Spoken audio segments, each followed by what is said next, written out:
Hello everyone and welcome to the Backrooms Creatures Explained series. I know it's been a minute, but I'm bringing it back again, and I've got some really nasty creatures I want to tell you all about today.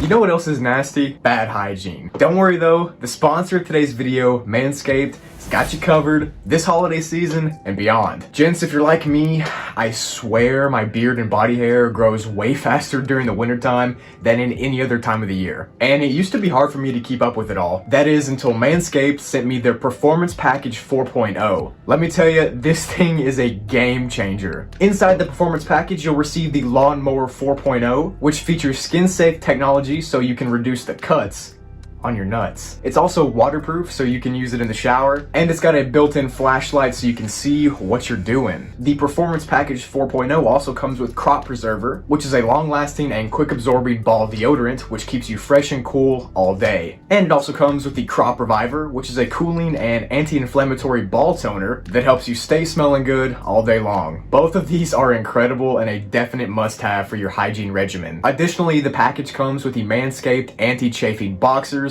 so you can comfortably wrap the presents, if you know what I mean. Now, new to the Performance Package is the Weed Whacker, which is an ear and nose hair trimmer. It features a 9,000 RPM motor and a 360-degree rotary blade, and it's extremely easy to use. I think we can all agree that ear and nose hair is nasty, so the Weed Whacker comes in clutch for removing it. And on top of all of that, if you purchase the Manscaped Performance Package 4.0, you'll receive this Manscaped travel bag for free. This thing's actually really high quality and not like any of that generic brand stuff. And it's a convenient way to carry around all these products. The Performance Package is a perfect gift for anyone on your holiday list. And if you want to keep your trees trimmed and your ornaments polished, visit the link in the description and use the discount code BRUGLY, and you'll get all the stuff I mentioned for 20% off and free shipping. Yes, that's right. With the link in the description and the discount code BRUGLY, you'll get the Manscaped Performance Package 4.0 for 20% off and free shipping. Clean up your nuts and make Santa proud this year, lads. And a huge thank you to Manscaped for sponsoring this video.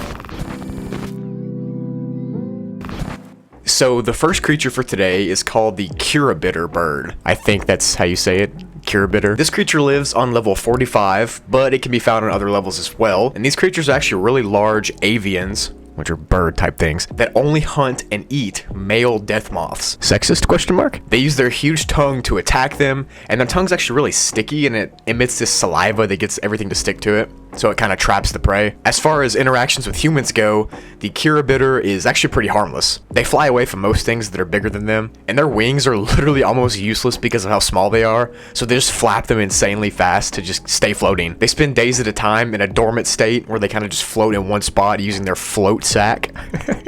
And they instantly wake up when they sense a threat getting closer or if they sense a male death moth. Now, death moths will go up to these things because they're attracted to the Curabitur's tongue, which is sticking out almost constantly, because it's bioluminescent, which means it glows. So the Curabitur's tongue glows and the death moths come up to it because they're dumb. Nice. When the Curabitur senses this, it'll coat the death moth with a sticky saliva and then eat it. But they only eat the male ones, not females. Like I said earlier, these things pose literally no threat to humans unless you try to trap one, and then they'll get angry and hostile and try to attack you. They still won't do that much damage though. They're so slow that they don't even pose a threat to anyone, honestly. Now I'm gonna read this excerpt from the Wikidot to explain just how this creature looks. Normally I wouldn't do this, but this excerpt isn't even that cringe, so I'm just gonna read it. Perhaps the most striking feature of a Curabitur bird is the bioluminescent gel which it stores in the hump on its back. Despite the fact that this gel is a semi-solid, it is significantly lighter than air, allowing this strange creature to stay airborne almost indefinitely. This substance, which I will henceforth refer to as Curabitur gel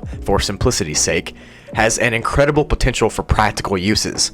When extracted from the Curabitur bird, the gel will maintain its light-giving properties for up to several days. This window of usefulness can be extended almost indefinitely when the gel is exposed to a significant amount of heat. This means that a jar of Curabitur gel could serve as a constant light source in warmer levels of the Backrooms. At the moment, me and my colleagues are attempting to find other practical applications for the Curabitur gel. We believe that the properties that allow it to float on air could be incredibly useful in a wide swath of technologies. I have personally ruled out the possibility for it to be used as a foodstuff, as the gel has an incredibly acrid flavor and is much too acidic to safely swallow. If you find yourself near a Curabitur bird, make sure you just have a ranged weapon to ward it off and don't grab the tongue because it's really nasty and sticky. The sticky tongue doesn't even pose that much of a threat, it's just nasty and it makes a mess. Also, if you trap one of these things and bring it into the biological research team of the Backrooms Research Consortium, you get a small reward. Nice. The next creature is called a Volpe, I think. I don't think it's Volpe, I think it's Volpe, which is actually the Corsican word for fox. They live on foresty levels, like level 135 and level 118,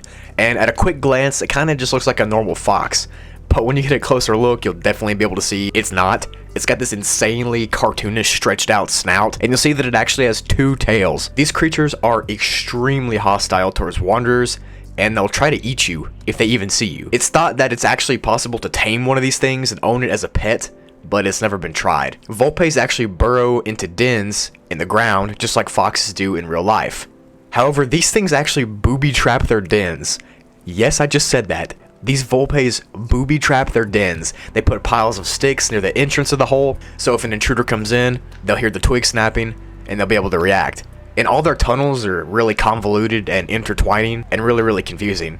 They've been observed actually collapsing tunnels behind them if they're being chased through them, so they like kick the side of the wall and the dirt falls down, you know, kind of like a movie. They also have a food storage area in their dens where they can store food for the winter, which means they'll pretty much never starve. As far as the biology goes for a Volpe, the huge snout is for sniffing out prey and deciding what's a threat and what's not. But no one really knows why they need 2 tails. Maybe it just looks cool. The fur on these things is really thick and warm, which of course means that their pelts are valuable. Just 1 pelt could go for 20 bottles of almond water. Nice.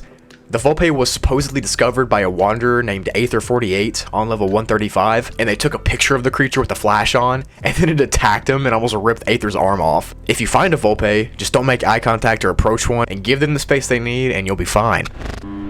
Next up is the Omen. Now this is a really interesting, mysterious one, but the Omen is a representative of the Reverence faction in the Backrooms, which I might make a full video on. We'll see. He's kind of like the Reverence's recruiter in a way. He physically looks like a silhouette of a man, and he's got no features that stand out besides his huge hat, and in some cases he's actually been reported with a cane or a suitcase. And since the process of joining the Reverence isn't fully understood, it's kind of unknown what the Omen tells people. But he's been seen traveling through objects and walls at will, so he can just float through anything, I guess. And he seems to be completely intangible. He's even been seen in dreams of people and has the power to cause hallucinations. Kinda overpowered. After speaking to the Omen, people have reported extreme feelings of nausea and anxiety.